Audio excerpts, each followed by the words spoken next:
Dobrý den, jmenuji se Martin Jiránek a jsem zastupitel Trutnova za Piráty v Žít v Trutnově.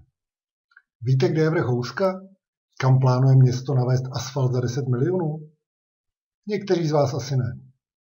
Je to kopec mezi bojištěm a Starým Rokitníkem. Vidíte ho po levé straně, když vyjíždíte z Trutnova a najíždíte na Humburák. Při pohledu na mapu ho najdete zde. Kolem tohoto vrchu vede lesem několik krásných stezek, které nedávno renovovaly Lesy a parky Trutnov, včetně laviček a informačních cedulí. Pokračuje zde také stezka po stopách války 1866. Je to moc pěkná procházka. A do tohoto lesa chce vedení Trutnova vylít asfalt za 10 milionů korun.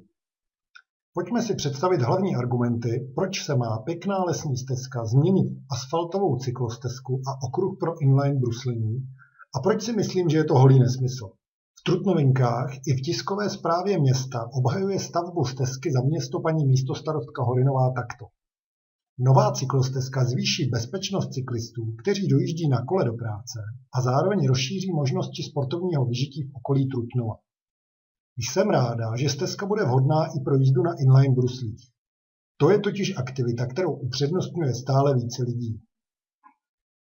A argument, že půjde především o novou stezku pro bruslaře, doplňuje tím, že není výjimkou, že milovníci bruslení jsou ochotni za kvalitním povrchem cestovat relativně daleko.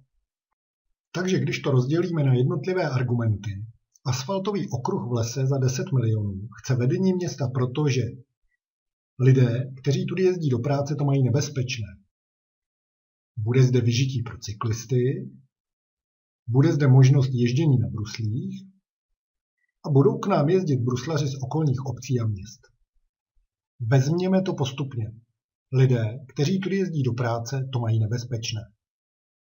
Ať přemýšlím, jak přemýšlím, mnoho velkých firm a továren, které by zaměstnávaly stovky lidí, z nichž by část mohla jezdit do práce na kole, na bojišti nenacházím. Přesněji ani jednu. Stejně tak jsem nenašel žádného velkého zaměstnavatele ve Starém Rokitníku.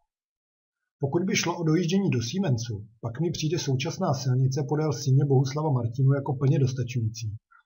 A i kratší, než kdyby museli šlapat cyklisté přes housku. A jako poslední argument k cyklistům do práce je ten, že ve Starém Rokitníku prostě nežije tolik lidí jako třeba na Zelené louce, aby bylo třeba dělat cyklostezku za 10 milionů. Druhý argument je vyžití pro cyklisty. Z mých cyklistických dob si pamatuji, že když jsme někam vyjeli, jelo se buď na pohodičku 10-20 kilometrů, ideálně někam, kde jsou pěkné výhledy, třeba Babičino údolí, nebo se jelo trochu náročněji 30-40 kilometrů na výkon. Opravdu si rada města myslí, že budou výletní cyklisté kroužit kolem housky pořád dokola 20krát, 30krát na zhruba kilometrovém okruhu lesem, kde na 90% jsou vidět akorát stromy a jen občas prosvitne výhled do kraje? Je to podobné, jako byste kroužili 20krát kolem hlavního rybníku na Dolcích. A teď přichází třetí, ten úplně nejvíc mimózní argument vedení města. Ježdění na bruslích. Tento argument asi vyšel od marketingové agentury z Prahy, jinak mě opravdu nenapadá, jak to může někdo říct. Byl se tam sakra vůbec někdo podívat? Někdo, kdo alespoň jednou stál na inline bruslích? Jsem si jistý, že ne. Vždyť jsou tam fakt prudký kopce. Pro drtivou většinu bruslařů absolutně nesjízdné. Tak jsem tam zašel s kamerou a natočil to. Už u vstupu směrem od Rokitníku u závory začíná pěkný kopec, který prostě nikdo sjíždět nebude, protože by skončil na hlavní silnici. Ještě jsem to natočil z vršku. Po pravé straně dole prosvítá hlavní silnice do Starého Rokitníku.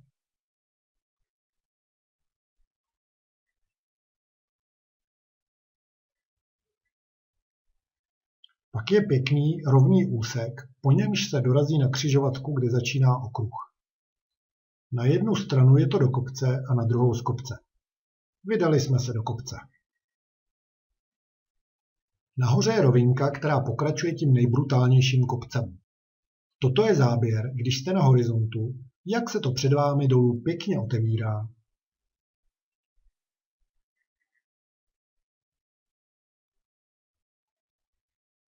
Vzal jsem to i z boku mezi stromy.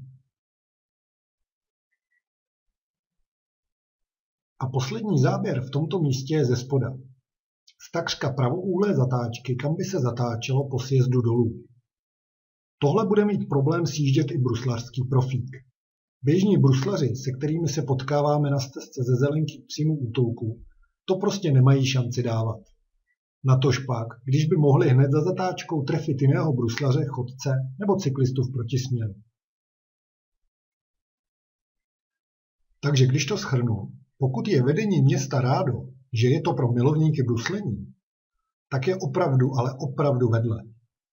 V tomto terénu je určitě mnohem nebezpečnější jezdit na bruslích než na kole.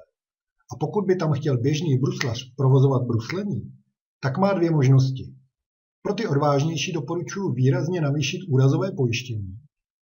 A pro ty druhé připravit si vhodnou vycházkovou obuv, protože budou brusle v každém kole několikrát sundavat. Čili bruslostezka ani náhodou. Tím pádem padá i argument, že sem k nám budou jezdit bruslaři z okolních měst. Takže proč to tedy město chce? Já to opravdu nechápu. 10 milionů za zaasfaltování krásné lesní stezky bez jediného rozumného argumentu. Jenže výběrové řízení už běží. Na dnešním zastupitelstvu navrhneme pozastavit celý proces výběrového řízení, než se dozvíme víc a než nám bude řádně vysvětlen a vyargumentován záměr. Budeme chtít jasná čísla, kolik cyklistů tudy jezdí do práce a kam. Pokud je to totiž jeden z hlavních argumentů, musí se opírat o nějaká čísla. Budeme chtít vysvětlit, jak si Rada města představuje bruslení v kopcovitém a nesízném terénu. Budeme prostě chtít vědět proč. Protože podle nás je mnohem lepší řešení použít ty miliony na prodloužení cyklostezky za Psím útulkem, protože na to už má město 3 roky připravený projekt a jen se čeká na peníze. A stejně tak se mohou tyto peníze raději použít na nový povrch stezky v centru mezi bazénem, soudem a šestidomí, protože tam je asfalt opravdu špatný. Což potvrdí každý bruslař. Tak snad se nám toto plýtvání penězi a ničení přírody podaří zastavit, i když už je vlak rozjetý. A třeba nám i pomozte, například sdílením tohoto videa a tím, že oslovíte další zastupitele a řeknete jim svůj názor. A nebo doražte ve 4 hodiny na zastupitelstvo. Uvidíme se tam.